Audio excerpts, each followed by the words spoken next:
અમદાવાદમાં આરજે કૃણાલની પત્ની ભૂમિની આત્મહત્યા મામલે આરજે કૃણાલને સેટેલાઇટ પોલીસ સ્ટેશનથી આનંદનગર પોલીસ સ્ટેશન લઈ જવામાં આવ્યો. તેના રિમાન્ડ માટે પોલીસ કૃણાલને મેટ્રો કોર્ટમાં રજૂ કરશે.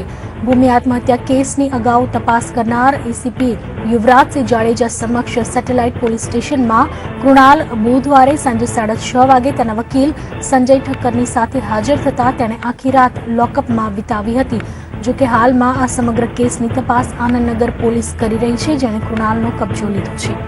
બહુચર્ચિત ભૂમિ અપમૃત્યુ કેસમાં પોલીસ સમક્ષ આખરે તેનો પતિ આરજે કૃણાલ હાજર થઈ ગયો છે. ગઈકાલના મેડિકલ ચેકઅપ બાદ કૃણાલને આખી રાત સેટેલાઇટ પોલીસ લોકઅપમાં રાખવામાં આવ્યો છે અને આજે સવારે આનંદનગર પોલીસે ફરીથી તેનો કબજો લઈ લીધો છે.